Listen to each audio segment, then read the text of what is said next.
Hello and welcome to Faragadamu. Ethio-Cuban relations date back to the 1970s and the height of the Cold War. When Somalia invaded Ethiopia, Cuban soldiers were flown in to fight alongside Ethiopian troops the Ogaden War. Times have changed, and where do we stand today? My guest today, Vilma, is the newly appointed ambassador of Cuba to Ethiopia. Very warm welcome to the program. Thank you very much. So, Ethiopia-Cuba relationships, it's a classic South-South cooperation, right? It is in a way, but not only so. We have a relation that really comes back a lot of time since we started in the 70s. And it's not just a typical South-South. There is a friendship between Cuba and Ethiopia that goes beyond that. That started also with the cooperation that Cuba paid to Ethiopia during the time of the Ogaden battle, when there was a threat to sovereignty of Ethiopia, and Cubans decided to answer the request of the then Ethiopia government to come and support.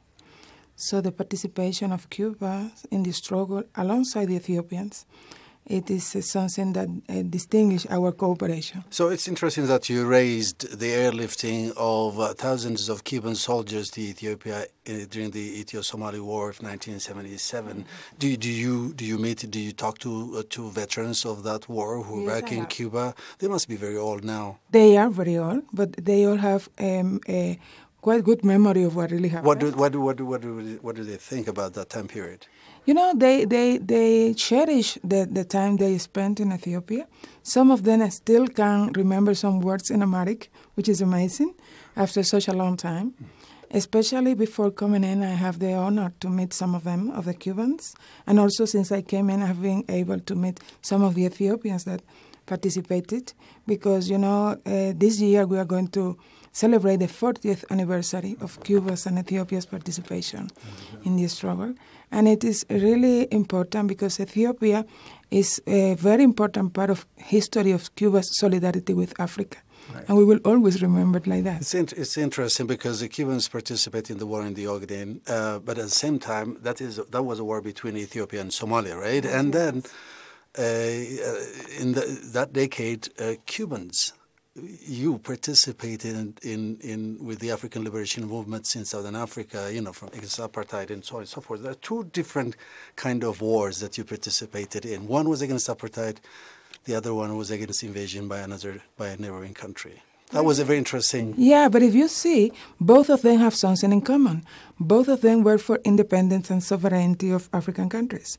When we were participating in Ethiopia, was just to help Ethiopia to be able to defeat the attempts from some other countries to annex part of the Ethiopian territory. So we were fighting for independence and sovereignty of Ethiopia. When we participated in Angola, was also against the attempt for the then apartheid regime to also threaten the sovereignty of the very young Angolan independent country. So in all the cases have been in order to support our African friends to retain or to be able to protect their sovereignty and independence. It was supporting Africans, and rightly so. You were not asking something in return, right? We did that. It was just... When we came in, you know, that is something that Cubans, we have a long story of... a long connection with Africa that started even during the time when Africans were taken to Cuba as a slave, you know, many centuries ago. So our relation with Africa is very strong. But after 1959, as part of the revolution, we start to understand it better, that it was something that we were coming to Africa not as a favor, but as a way of, you know, returning what Africans have done for Cuba. Because during our whole struggle for liberation and independence, even from colonial times, many Africans that were taken to Cuba as slaves were part of our troops of soldiers that were fighting for independence for Cuba. So when we came, it was like a return. So we were returning to Africa what Africa has done for Cuba. That's the way we saw it. And that's why we participate. And we didn't take anything from Africa. Cuba does not own any gold mine in Africa. We have not asked Africa for any properties and rights. The only thing we took from Africa were the bodies of the remains of our fallen heroes. And there were not a few. There were not a few. Just here in Ethiopia, 163. And in the rest of Africa, more than 2,000. That's the only thing we took. And fast forward to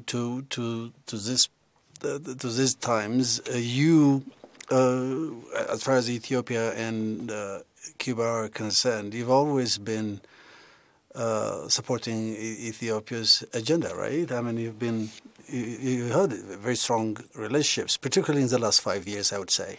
Yes, actually, we have always been very close to Ethiopia, and there is a lot of sentiments in Ethiopia, friendship and solidarity with Cuba, and in Cuba also friendship and strong links with Ethiopia. But in the last 5 years, you're right, we have been working hard. There is a lot of willingness from both sides to be able to strengthen our relations and to improve them. And so we are working in a lot of areas of cooperation with Ethiopia, economic and social cooperation, but also in the political side, because we have realized that there are a lot of common interests that we are both defending at international level. And if we act together and we support each other, we will definitely be more strong. And that's what we are doing. And that's the reason why we have a lot of interactions. There are a lot of Cuban delegations coming here, Ethiopian delegations going there, a lot of Cubans coming to Ethiopia, and a number that fortunately is growing, not only in health, but also in education. That's what comes to mind. We have plenty of Cuban doctors working and teaching in different medical universities. And I'm pleased to announce that we will have more of them coming. How many do you have now working? Now we have only 22, but right now we are expecting in the first 6 months more than 30, and that cooperation is going to grow. And also we have our Cuban teachers here training with the TVT. Vocational Training Institute. They are trainers. And now we have only 9. But we are hoping we will get more. And also we have cooperation with Ethiopia in science and technology. You know, Cuba have managed to develop biotechnology and vaccines production to a very high level. And we have expressed our friends from Ethiopia that we are willing to share the experience we have for the benefit of both our countries. And that's what we are working on. I mean, Cuba is not a strong economy. It's just a developing country, right? I mean, but the amount of attachment that you have, the level of attachment that you have with Ethiopia is quite different. Because our cooperation with Ethiopia and with African countries, it's based in a principle that says that we are not giving what we have left. We are sharing what we have. And what we have is experience in many fields. Our personnel that have been trained, education have been one of the big success stories of the revolution. So we have a lot of professionals highly trained in different areas. We have also developed, we have been forced to develop in science and technology and many other areas because we have not access to many products internationally because of the U.S. blockade against Cuba. Embargo? You call it blockade? No, we call it blockade. It goes beyond an embargo, because it actually prevents Cuba to develop in all areas and prevent Cuba to have access to investment, to money, to products, to everything. So it's not only an embargo, it's actually a blockade. And because of that, we have been forced to develop ourselves. And that development we have managed to achieve, we have also put it, to the benefit of some of our friends, and Ethiopia is one of them. Interesting, because what comes to mind when you talk about Cuba and its international cooperation agenda with many African countries is public health. I mean, the health sector you have excelled is still strong in that area too, right? It is strong, but it's not only so. And one of the things that I think we have to do is just to be able to take to the public that Cuba's cooperation with Africa and with Ethiopia in particular is not restricted to the health sector. We are willing to cooperate. We have a strong, we have managed to develop in sport, for example, in water resources, in biotechnology, and in many other areas that even in construction and building, and in so many other areas that we have the potential to be able to really be a partner, because it's a matter of a cooperation that beneficial to both. Beneficial to both is interesting. You give Ethiopia text. Is that what the deal is, or you transfer something over? We also transfer. In some cases, we transfer technology, if that is. Can you be more specific? Yeah, especially in biotechnology and vaccines production, for example. We are working with Ethiopia in agreements that will be able not only to put on what Cuba have produced, but also to be able to train Ethiopians and to share some of the technology we have been managed to develop and put it to cooperation for both countries. So our cooperation is a matter of a win-win for both of us, but of course under the South-South look at it. It's not just for us to win, but for both of us to be able to get something, and specifically in areas where give benefit to the population as a whole, because that's our main issues. The areas where we cooperate is something where the benefit will go also to the people. You've just been appointed as ambassador of your country to Ethiopia. Been here, what, 2 months? 2 months. Yeah. Have you met some of the doctors, some of the teachers that you have deployed in Ethiopia? Of course. So what does they tell you? I'm interested to hear what they tell you. Well, I have visited all the doctors working in here and also the professors. They are, of course, we have a lot of things in common, but also culturally, there are things that are different. But all of them, since I have met them, that say that they know what they are here, that they really wanted to help, that they are given their experience, but also learning from Ethiopian people lots of things. Lots of things like what? And culturally, they are learning also. They are also identifying things we have in common. We have a lot of in common with Ethiopia, the pride of the Ethiopian people, the way they have managed to resist even adversities. I think that's one of the things that get us closer. Mm-hmm. And of course, we have an advantage, if I may say so, regarding other countries, because we have a lot of Ethiopians that studied in Cuba. Okay, well, I'm coming to that. You survived, 50 years? More than 50. More than 50 years of embargo of every form from the United States, right? Was it? Yeah, we have survived it not because we are headstrong and we are doing for nothing. We have survived it because we have committed to keep our independence and sovereignty. But certainly, but it kind of undermined your ability to operate internationally, like cooperating with many African countries at many levels. It make it stronger because everybody. Because resource-wise, you would. Yeah, resource-wise, of course, if Cuba didn't have the blockade, we would be able to do more in Cuba and be able to help more our friends. So don't you think that this has kind of impacted your foreign policy activities? It has, but it's something that is quite curious. It has impacted our foreign policy, but Cuba is fighting for something that it's not only that we know is fair, but we have managed to make the world see that it's fair. And if you see Cuba's resolution on the U.S., on the U.S. embargo of blockade, they have been passed for 26 years now. And if you see the recent voting, 191 countries of the world supported Cuba. So if you look at that, you will see who is isolated in the policy. 191 out of 193 countries of the world think that Cuba's embargo is a failed policy of the U.S. and that Cuba is right on what we are requesting for. So if it has impacted our foreign policy, I will say it is for the best. Because if I put Cuba in a map as a country where it's defending something that is right, and it has put U.S. on the map as a country that is resisting to change a failed policy. So, I'm backtracking a bit. Right after the Ethio-Somali war, we had very many orphans, and Cuba kind of absorbed 2,400 of them, 2,400 orphans. That would have been 40 years ago. It was 40 years ago. Actually, these were aged between, 6 and 14, right? Yes. They were too young. They were too young, and they came back. Most of them came back, many of them, and they proudly call themselves Ethio-Cubans because they are Ethiopians, but they spent a lot of time in Cuba. So up to now, they keep our culture, traditions, language. You will find in Ethiopia a lot of people speaking Spanish, but not Spanish like in Spain, but like in Cuba, with our own way. And they have never, ever, renounced to that identity that distinguished them, if you may say so. And we consider them proudly part of the Cuban community in Ethiopia. And they call themselves Ethio-Cubans.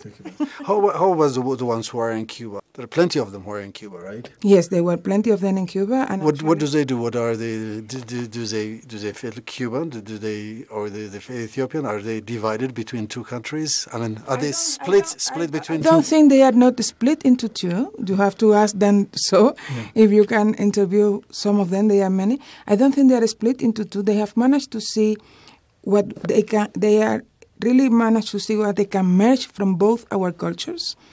And they are definitely committed to continue being Ethiopian, but not to lose that part of Cuba that is with them. And for me, when I came into here, and one of the things that I saw, one on a Facebook page that you will go, they see they have Cuba tattooed in their hearts. And it really was very emotional for me, because that's the way they feel it. And when you talk to them, it's so much of Cuba in them. But they are still Ethiopians, they speak Amharic. They wanted to help to develop Ethiopia. But in everything they do, they have what they learn in Cuba, what they learn from the Cuban people, also as part of their experience. And it has been a good one. We had your vice president visiting Ethiopia, when was it, last year? Last year. About a year ago. Yeah, a year ago. And the Ethiopian president was in Cuba for the funeral of Fidel Castro. Yes, it was. Yeah, it was something that we really value a lot. You know, it was a very sad moment for the Cuban people. No matter what some international press, especially in the U.S., wanted to see, everybody who went to Cuba saw that how important Fidel was for all of us. So we really strongly value the presence of many dignitaries of all over the world. There were a lot of presidents, prime ministers, designated. But of course, taking into account the strong relations we have with some African countries, it means a lot to us that Ethiopia that the president have decided to be himself, representing the Ethiopian people. That's something that we really highly value. And definitely it is a strong point in our cooperation and relation in the last 5 years, as you mentioned. Right. You say you've resisted, imperialist interventions, right, and so on and so forth. You've resisted so many pressures coming from several quarters in the last 60 years. There is a counter-argument. Your critics say your government, personified by President Fidel Castro, took Cuba down. It's a matter of opinions. What we have said is that actually after 59, nobody go to the history of Cuba after 59, with so many people without access to health, to education, to housing, with so many people not even knowing the rights that they have. And then after 60 years, the revolution just turned 2 days ago, 59, and it's going to be 60. Revolution definitely has put Cuba on the map with the development we have managed to achieve, with the access to all basic health and services, education, and many other rights we have given to our people. So if what happened is that before 59, Cuba was a paradise for a few. After 59, it may not be a paradise, but it's very most fair for everyone, not just for a few. And of course, we are not there where we want to be. But what we are sure of is that we are on the right track. And even if we make mistakes, and that's the problem of a revolution, when you have a revolution, you are going through a path that no one has done before. So in the process, you definitely made mistake, and we are not ignoring them. But what it is there is the willingness of Cuba of rectify those mistakes and try again. And we will keep on trying. But what we know and we are convinced of is that what we are doing is the right thing to do, not for a few, but for all of our people. And that's what we are doing. Interesting. You are the daughter of the revolution, right? I am. Yeah. Proudly so. And you wouldn't have it any other way? I don't. I won't. I was born with the revolution. Revolution have given access to many of my people. My father is a musician. My mom is a teacher. and I am an ambassador. And we didn't have a penny. The only thing we have was a revolution. So I owe the revolution everything I am. And it's not only my case. I mean, all my brothers, my sisters, my father never thought whether he have money to put us through education, because the revolution gave free education to all. So the only limit we have was the stars, and we were able to achieve everything we worked for.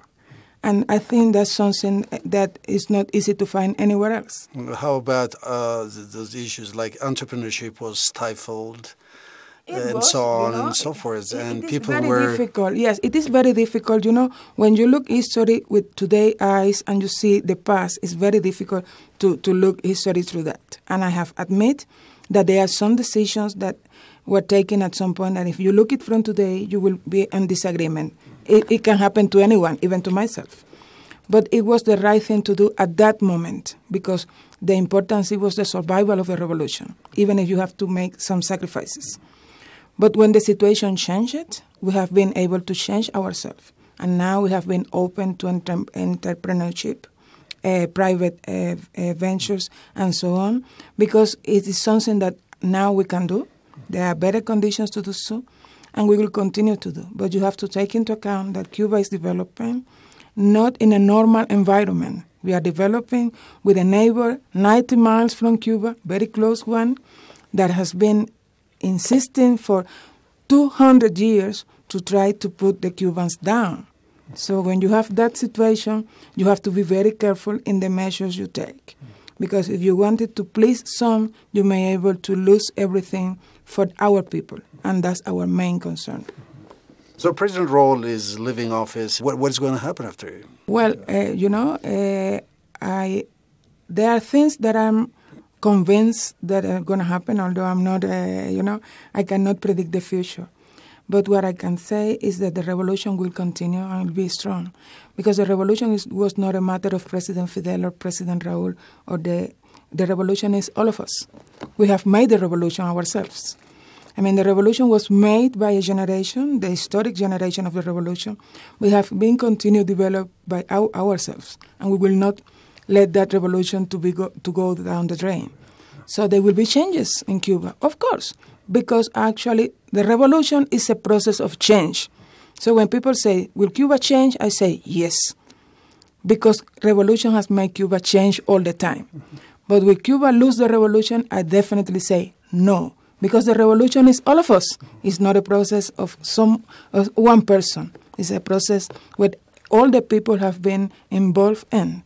So Cuba will continue to be independence, sovereignty, and kind of, fierce in the defending of what we believe in. That's what's going to happen after President Raul goes. Yeah. Well, Ambassador Vilma Thomas, thank you very much for your time. It was a pleasure. I'm a sekenalo. Oh, thank you.